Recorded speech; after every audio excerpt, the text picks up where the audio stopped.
It is more likely that a lottery ticket buyer will buy a house in Ikoyi than is for the Nigerian government to achieve a $1 trillion economy in 5 years. It's impossible. And I will take on anybody who wants to bet with me.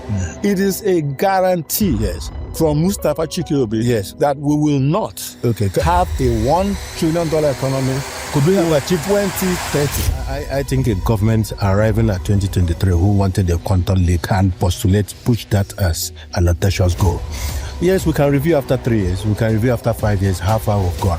What is important is that, do you have the discipline? Do you have the resources to go on this expedition? If China couldn't do it, if America has never been able to do it, in the reconstruction of Europe, where all resources were devoted to growing GDP after the disastrous Second World War, they couldn't do it. It is foolhardy. For in Nigeria, with no electricity, we don't have infrastructure.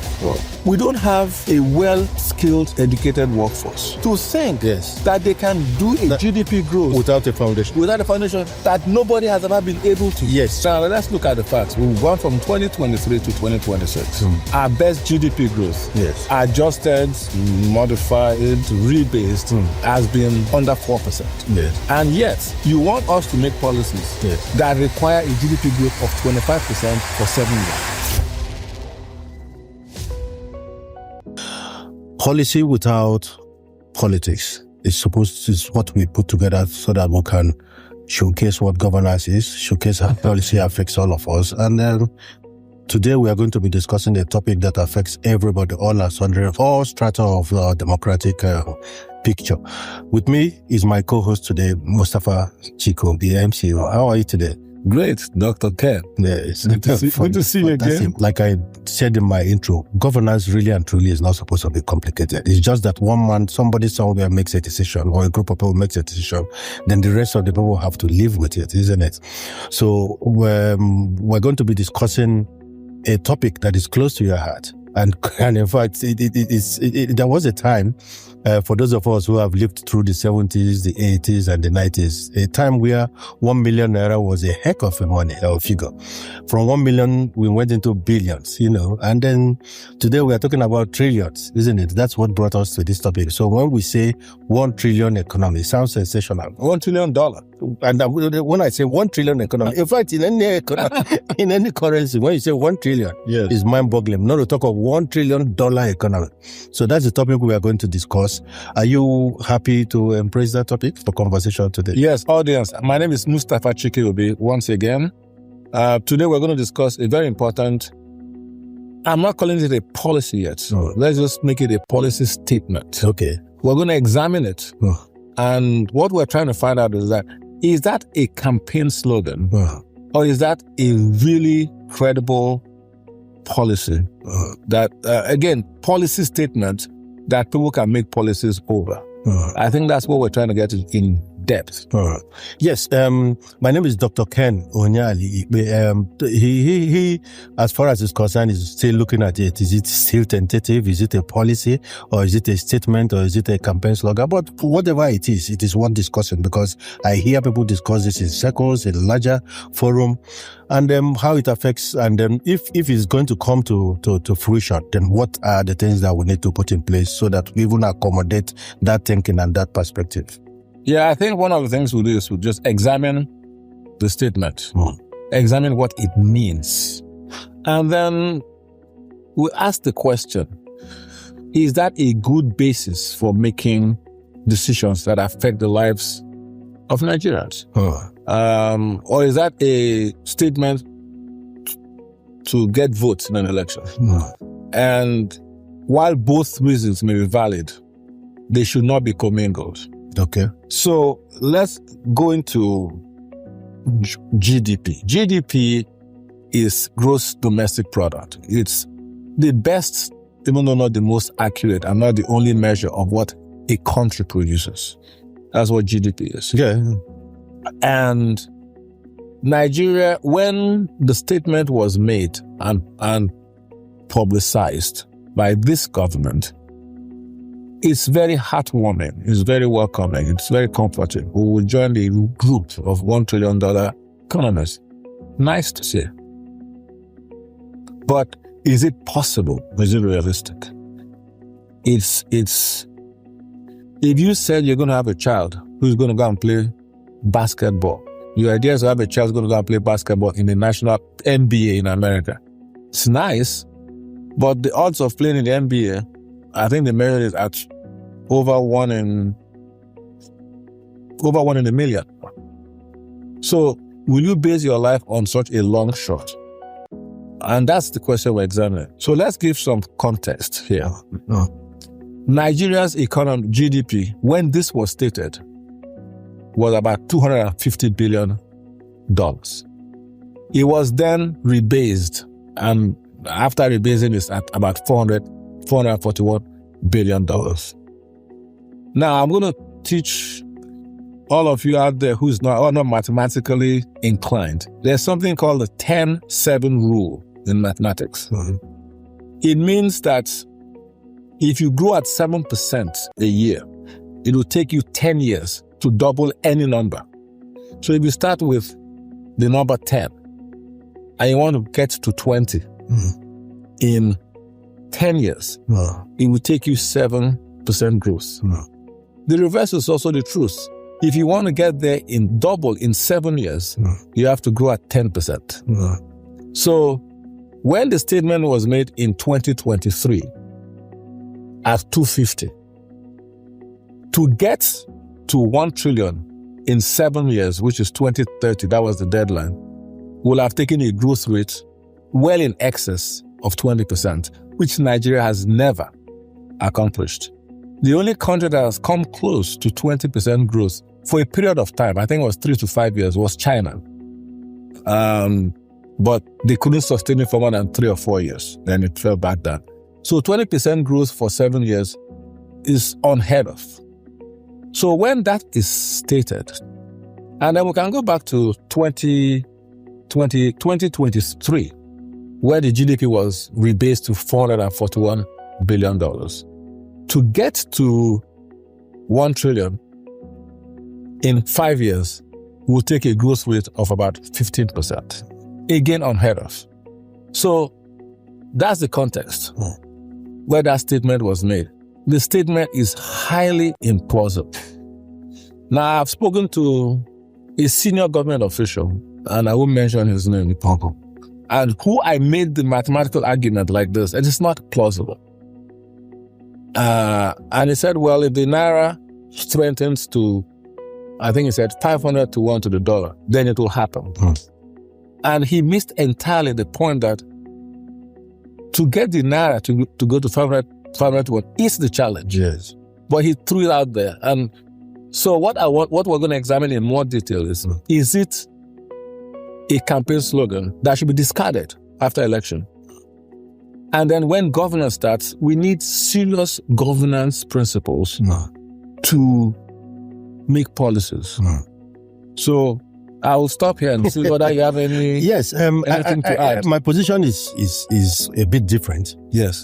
Because I'm looking at focus and positioning. Yes. It's not a campaign slogan, if you ask me, because as at 2023, I want to believe that any government worth its salt should come up, taking into consideration all that we've suffered in terms of our economy and our social lives, should come up with plans that are audacious, because Nigeria needs a quantum leap. Yes. We're lagging behind so much. So you needed a government that would say, listen, we have the audacity, we have the strength, and if we think we work our resources positively as much as we can move from road well-traveled to road least traveled, and if possible, road never traveled. So for me, I think that, the postulation of 1 trillion economy is a question of road never traveled. So it's an audacious statement. I'm not sure the government or any set of people who would have said that had put a date to it. They did. So, no, even if they did, it's an aspiration, and it's a worthy aspiration. Okay, you say that, and you're right. Yes. But you like soccer. Yes. We call it soccer. Yes. You guys call it football. Football, yes. And rightly so. Rightly so. If you have a free kick, yes, at the half of the way line, halfway line, you don't try and aim and go. Yes, you can. But nobody does it. We do. Last year, Arsenal does it. we do it. Arsenal does it. Okay. I'd like to remind you, just for clarity. So let's move it back. Let's move it back. Last year at the semi-finals Yes. of the Champions League, Yes. which is the highest level of competition in football, Yes. there was a free kick, 37 meters from goal. Yes. A certain world-class midfielder, Declan Rice, Yes. did not only score once, but twice from that spot. So let's Meaning that if you're audacious, you can do let's it. move it back. Yes. I understand. And he scored against a high-caliber opponent, Real Madrid. I accept all that. Yes. So let's move it back a little bit. All right. From your Another. 80-yard line, Yes. will you try for goal? The chances are better. No, So no, why no. not? From your 80-yard line, No, opposing goal. No, Opposing goal. no, that would be madness. Okay. Yes. So you wouldn't try it. Yes. You would do something else. You would Yes. try to hit it somewhere in the middle Yes. and then move on. From that's the point I'm making. Yeah, but This is like trying to take a free kick from your 18-yard goal. 18-yard. No, but you've just said something around 441 billion, Yes. which is almost like 57% of a trillion. No. For it to grow in 5 years, Yes. you need a 15% growth. Yes. That has never been done. Unlike your Declan Rice goal, Yes. that has been done. Yes. So This hasn't been done. Nigeria probably needs something that has never been done. And that is what road never traveled. Well, okay, so let's get into it. Yes. Let us even accept that we need something that's never been done. Yeah. Then you have to put into place Yes. things that will make it possible Yeah. for it to be done. Yeah. And now, let me tell you, you do not use that as a basis for policy. Is the point I'm making. So let me give you exact marking points. In December of 2023, there was a meeting, an annual dinner of the Chartered Institute of Bankers in Lagos. Yeah. And one of the keynote speaker, the most important speaker, was the governor of the central bank. And he stated that based on the $1 trillion objective, they were going to require banks to recapitalize, to accommodate this fanciful, audacious, improbable goal.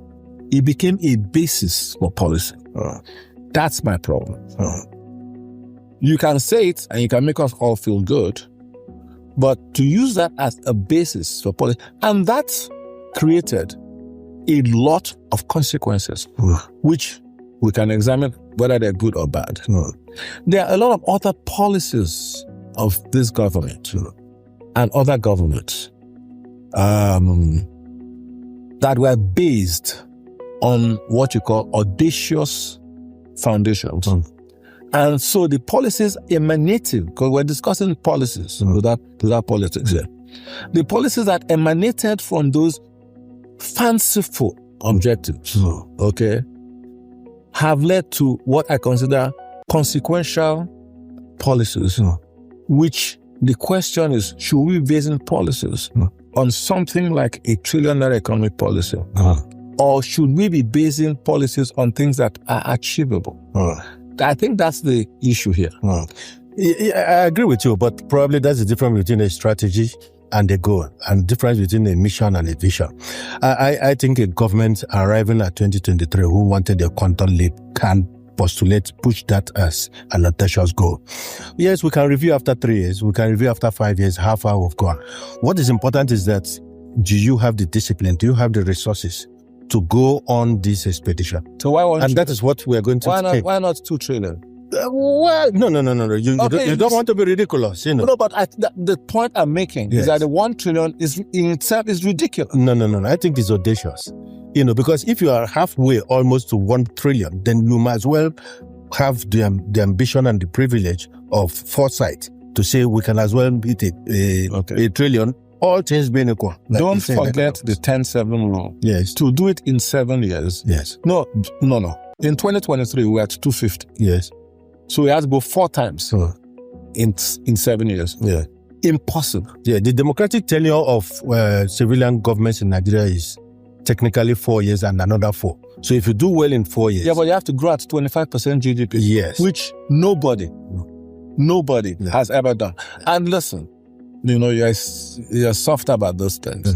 But if China couldn't do it, if America has never been able to do it, if in the reconstruction of America, of Europe, where all resources were devoted to growing GDP after the disastrous Second World War. They couldn't do it. It is foolhardy, at the least. Yes.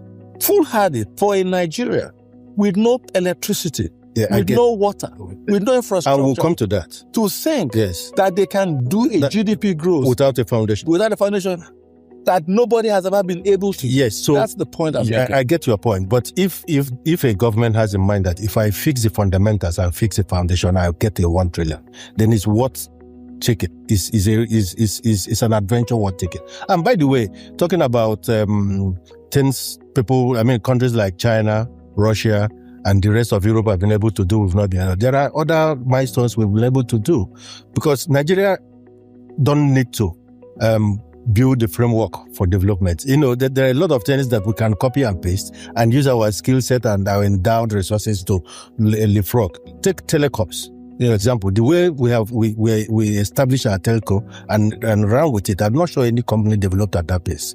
You take issues around our financial services. In fact, I've gone to American banks, and when I experience their services, and I'm talking as at 2024-25, you remember Nigeria banking services of 2004.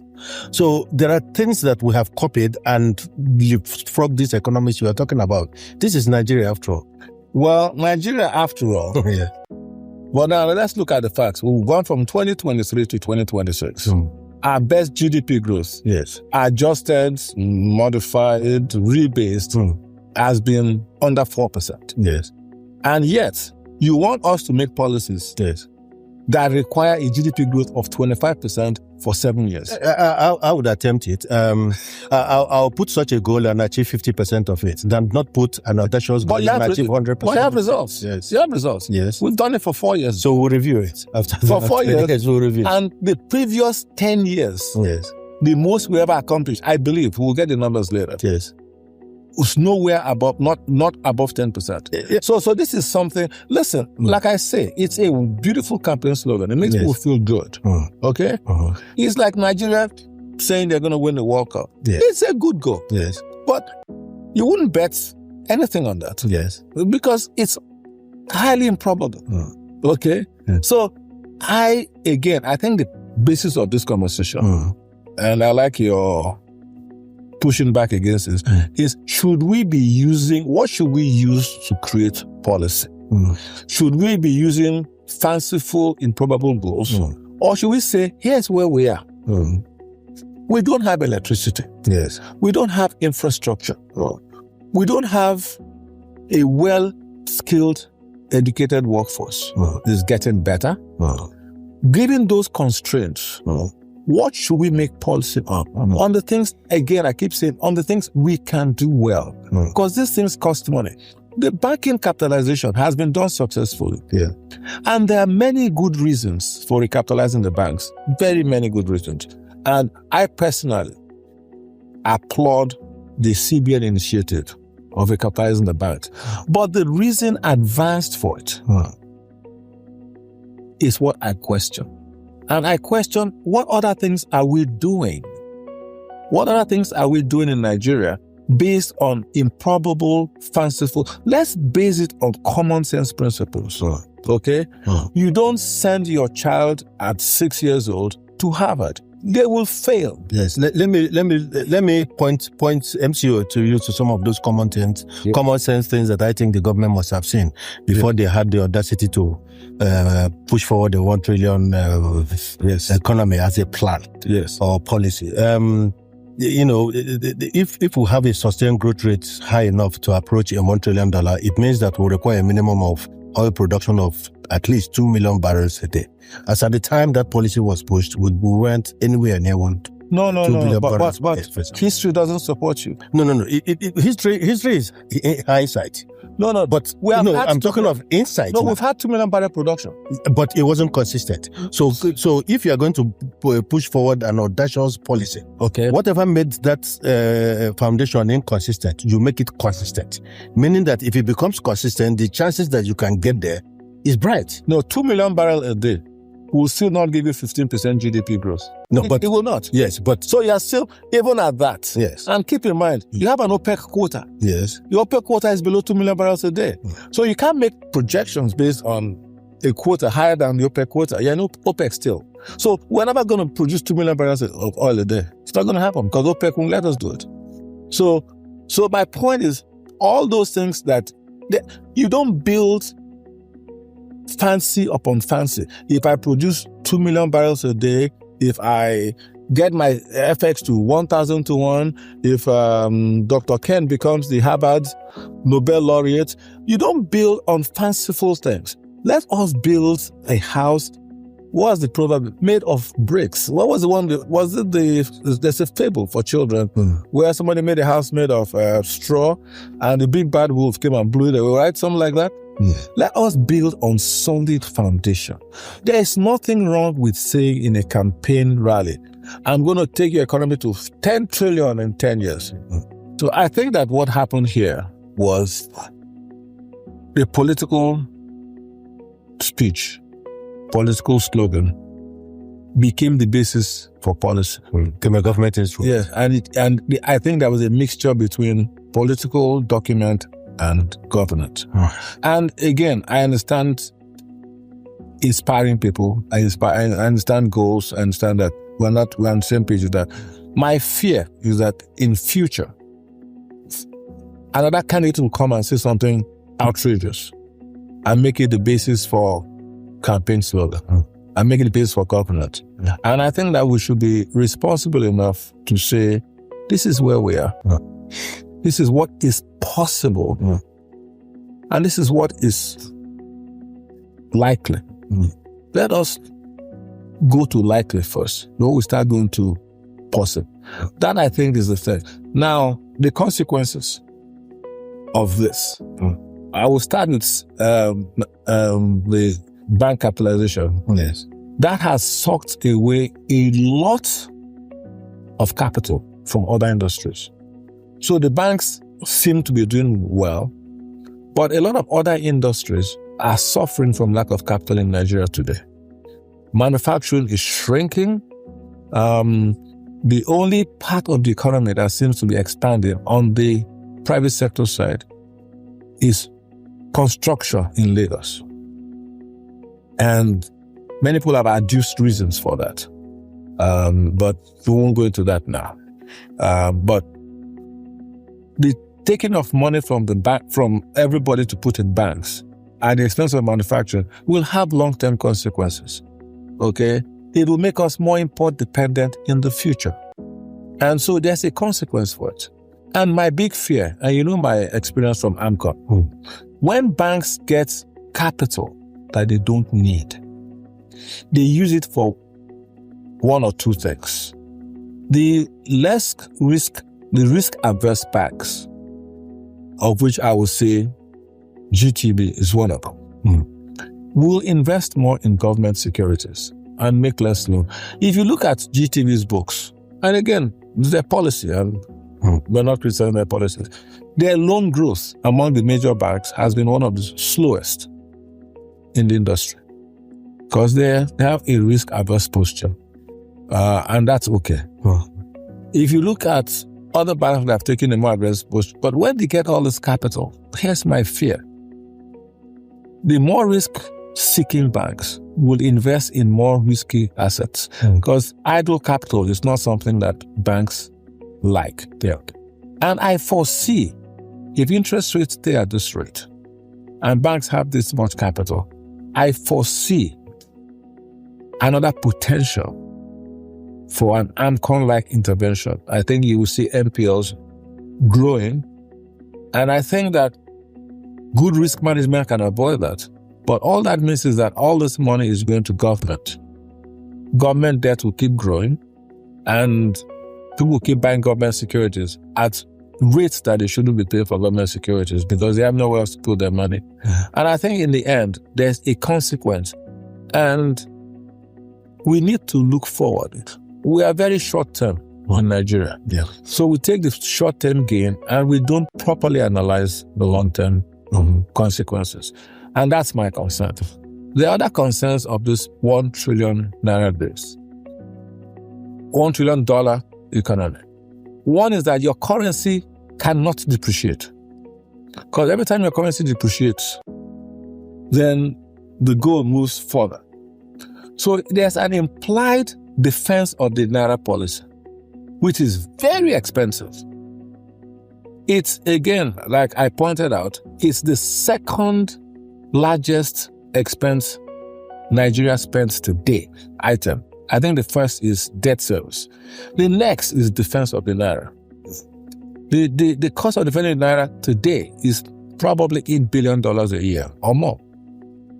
So once you start appreciating your currency, it has other consequences. It makes your goods you produced expensive related to imports.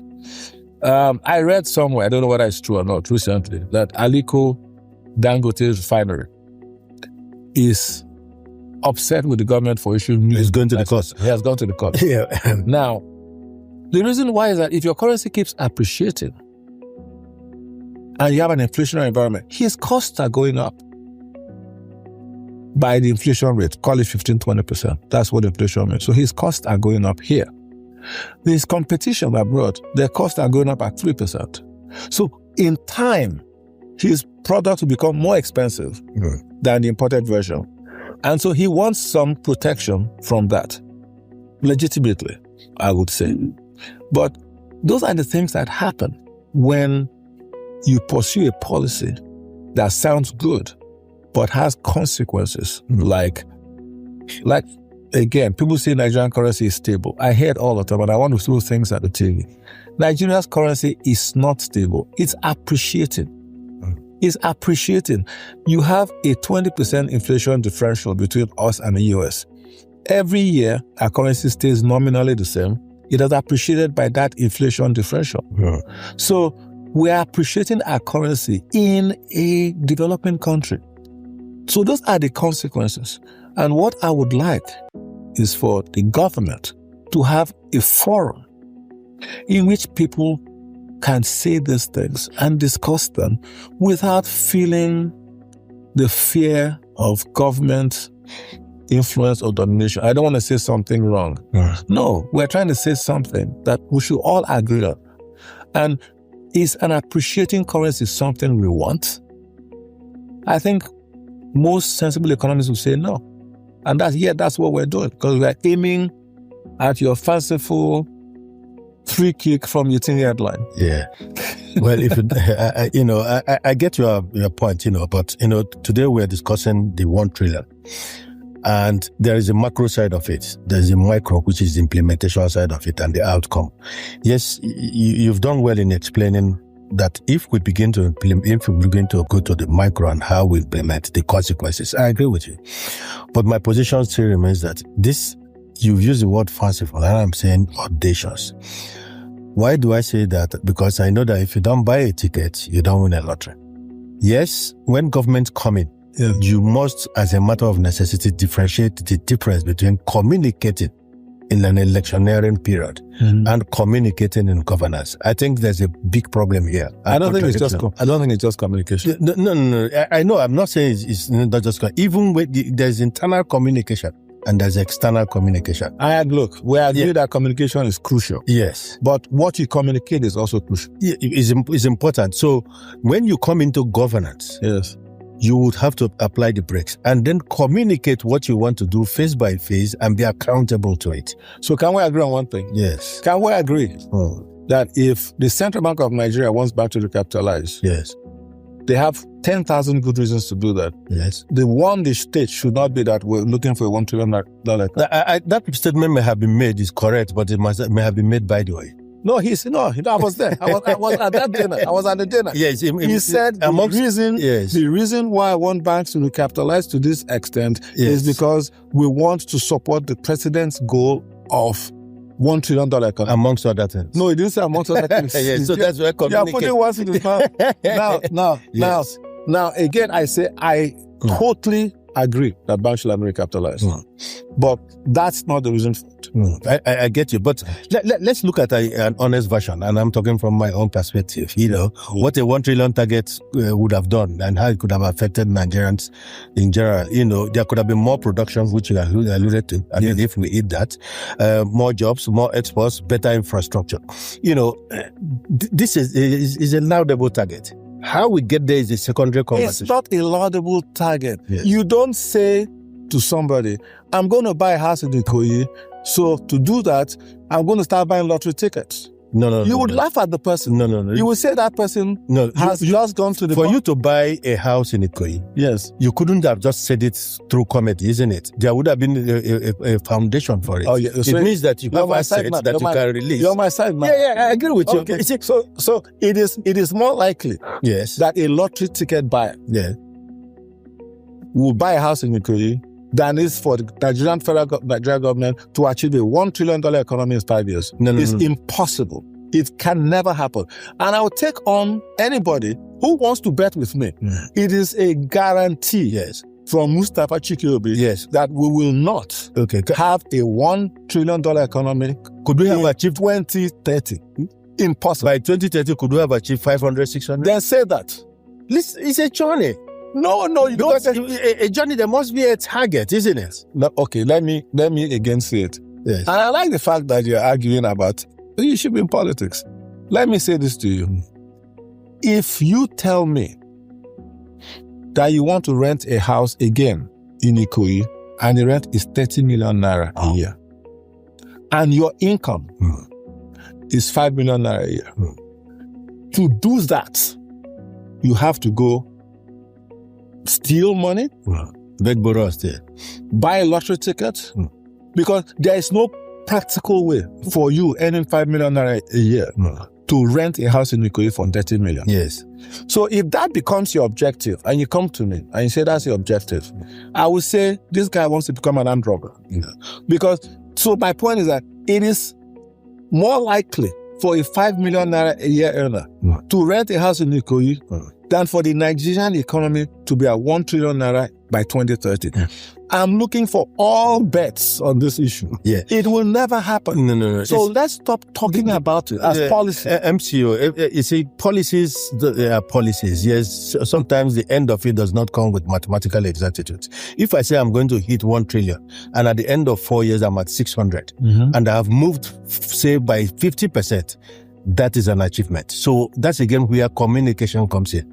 So could the communication have said that, listen, we are going to face it. This is what is going to cost us. This is what is going to be required to get to where we want to go. But to set an objective or set a destination is the right thing. No, I think we're by way of policy. I think we're confusing objective and policy. I agree. You can set any objective you want. Yeah.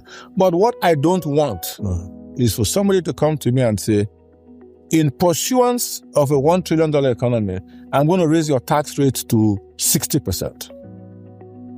I'm saying you're raising my tax rates for a stupid reason. If you want to raise my tax rates to build electricity, I can listen. Yes. If you want to raise my tax rate to provide education, universal education, I can listen. Could all those be the intention with a poor communication? Well, I can read minds. Yes. So, but if government is telling me I'm doing A, B, C, D, E, F, G that affects people on the street, I'm keeping interest rates at 35% because I want to do something that I know is not achievable. I don't like that. Yeah. But if you tell me something, let's all buy into it together. So my point is, it's okay to say it. But if they will promise me that would not be the basis of major consequential policy decisions, then I'm okay with it. But the truth is, if I want to live in Ikoyi and I make no money, if that's what I really want to do, then I will have to do something illegal to do it. And so you start doing, so instead of illegal, you do silly things. Look, interest rates today are very, very, very high. And no business, no real business will survive this for another 3 years. So that's why I'm afraid of bad loans. But the consequence of reducing interest rates is that it's possible inflation will rise. Yeah. And it's possible the currency will weaken. But when you hang on to a consequence of a $1 trillion economy, which is high interest rates, it's a consequence of it. You end up with other results that are not. Look, we just got upgraded by I think it was S&P. Somebody upgraded Nigeria's. I suspect it was S&P. I don't think it was Fitch, but I think it was S&P. They upgraded Nigeria's. Fantastic news. But going from B- to B in the ratings, good as it is for the optics, has not affected anybody in this room one iota. It has not affected anybody on the streets one iota. What it has done is maybe make it easier for Nigeria to borrow internationally and make it cheaper for Nigeria to borrow internationally.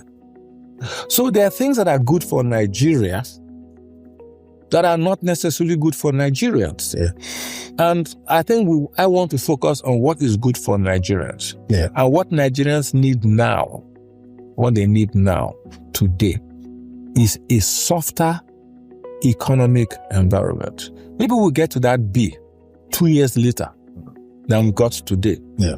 But we could have gotten there with a softer, less difficult environment, an easier taxation system, an easier credit system, those kind of things. So I think, again, the reason why, look, this is not the only policy that we have, but it's a headline policy.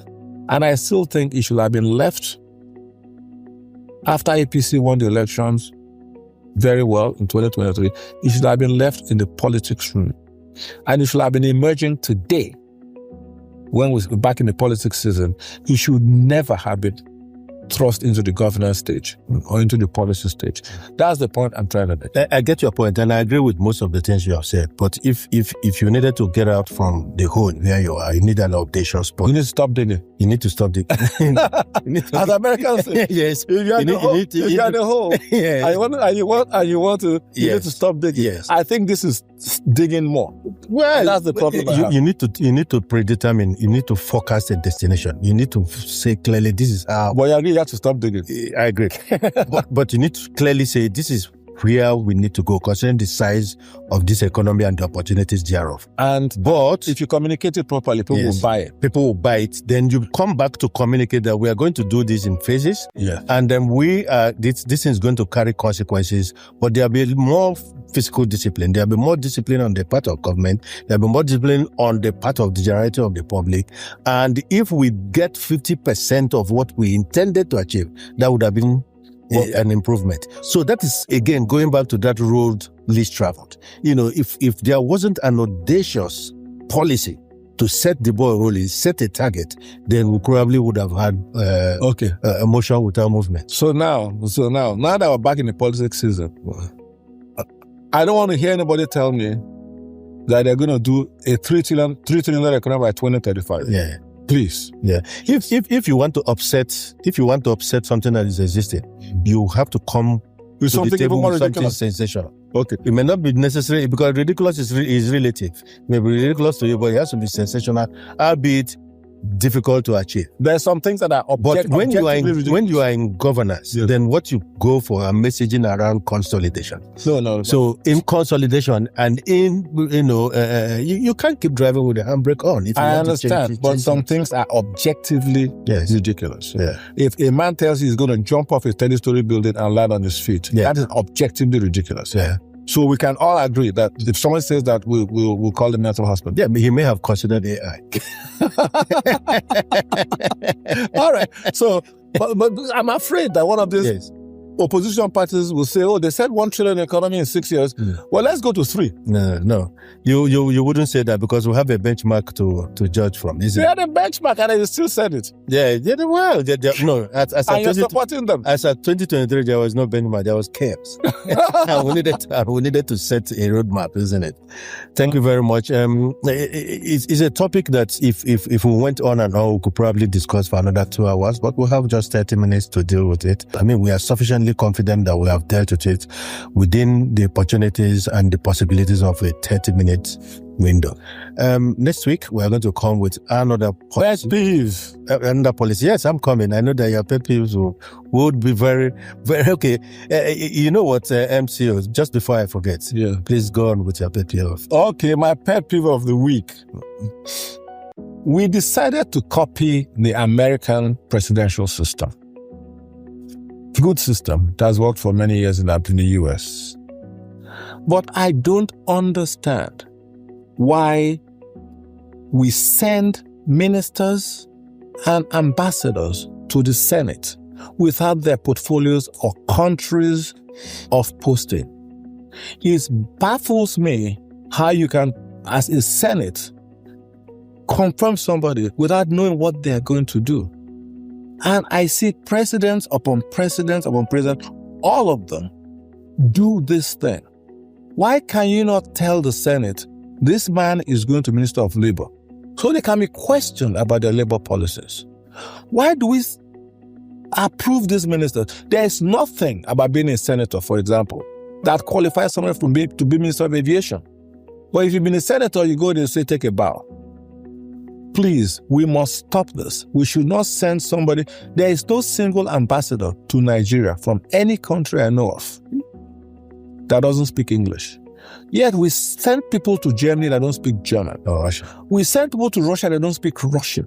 We send people to America that don't understand that Americans care about baseball. We must send ambassadors and ministers to the Senate with their designated places of posting and their portfolios so they can be properly scrutinized. That's what happens in the US that we're copying. Every cabinet secretary goes with his portfolio and is questioned about his knowledge base. We must stop this. I plead on the next president to please, it doesn't cost you any of your authority, it doesn't cost you any of your power to assign portfolios and postings before sending your nominees to the Senate for confirmation. And I plead with the Senate to insist on it, okay? Because any confirmation without those things is, in my opinion, fanciful. That's my pet peeve of the week. Fantastic. That's food for thought for you. That's what that segment is supposed to throw up, food for thought, so that you think about it. But it's quite serious, and it makes logical sense. Next week, we'll come up with another topic that'll be much, much interesting, deeper, and give us the opportunity to train Nigeria and follow details that affect us on a daily life. Thank you very much, Mr. Chike, and see you next week. Thank you, Dr. Scare.